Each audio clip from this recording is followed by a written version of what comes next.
All right, getting on some exterior stuff. As you guys know, I had some rust issues. The seller had tried gluing the A-pillar down, and so I was getting these removed to be able to send these off to paint. I'll show you the end results on the paint when it's done. In this video, I actually got it back from paint, and I started polishing it and going through it, but this is just kind of what it looked like without some of the C and A pillars on there. But as you can see, there's some work that needed to be done in terms of the paint. So when I had those off, I also removed the cowl on here, and I actually ended up replacing it with one from late model restoration, but did some light cleanup in here. I used some compressed air.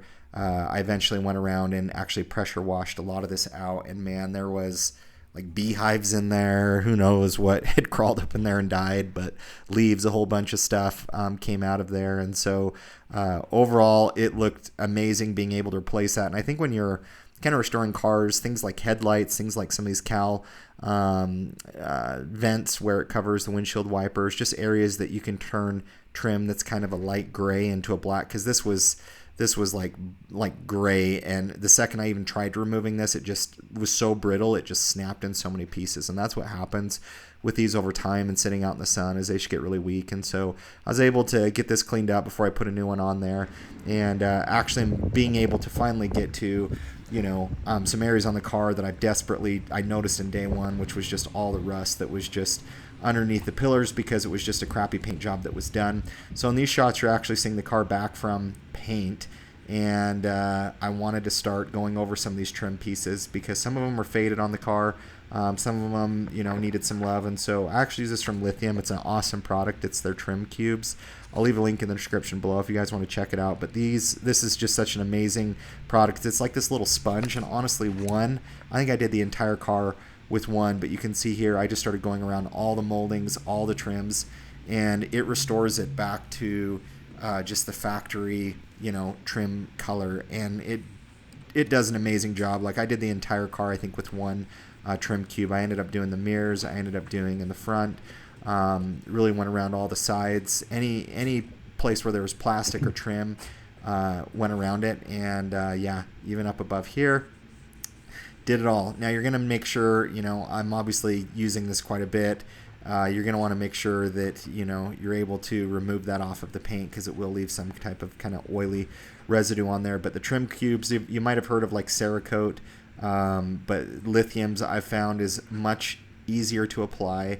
It applies much more evenly, and it does just a great job of just restoring faded black plastics to new, and especially as you're looking to sell a car, and you can see there, look at the difference on that. Like, I mean, night and day, and how it looks, and it just makes it really pop. They are fairly expensive, but honestly, a little bit goes a long ways. And you're noticing in here, I even have a little bit of puddling going on, and so I'm able to kind of extend it. There you can see my new cowl that I put on there. I even worked on the front hood, got that piece really good.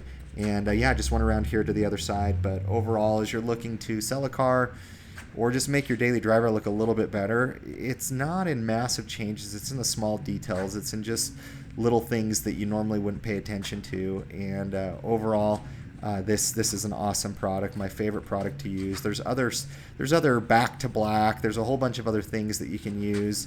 You can go to Walmart and find some, but I've found that the Lithium ones last the longest and work the best, and they're just very user friendly, and it just makes it actually enjoyable to be able to do. But that was something that just immediately enhanced the exterior of the car.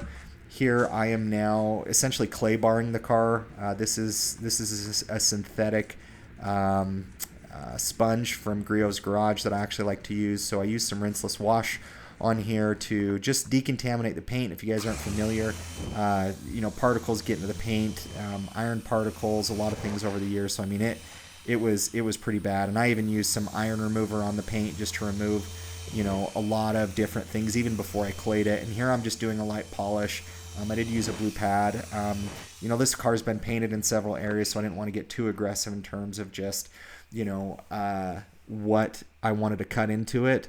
But overall here, you can kind of see the end product of just the shine and how deep that paint looks. And I had a lot of people look at this and they're like, man, that paint looks better than a lot of cars do that are just a couple years old. And so if you get really close, you can still see a lot of imperfections. My goal wasn't to get anything perfect, but I just wanted to lightly be able just to restore it and to get it looking more just more presentable, up there, the A pillars, the C pillars.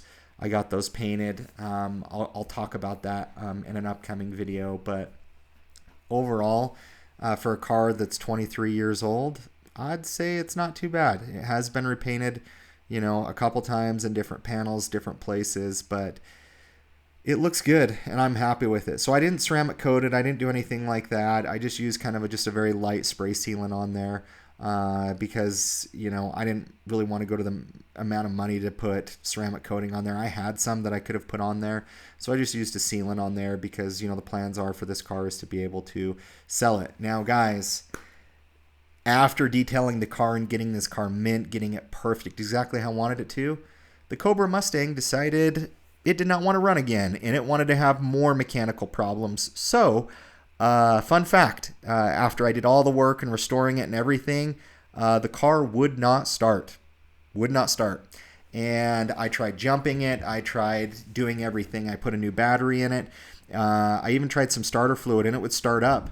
And I think what actually plagued this was a problem that I kind of discovered earlier on. And so I actually had to tow this away, and it just, I don't know, this car, and some of the finishing projects you guys are seeing, you're seeing that the A-pillar on there is missing.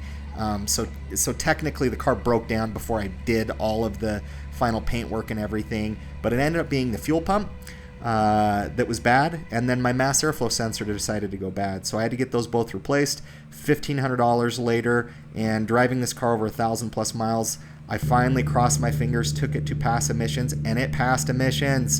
And I drove it another 1,000 miles, and the car is solid. You'll check out in a future video what's going on, but I hope you guys like this video. We'll catch you on the next one.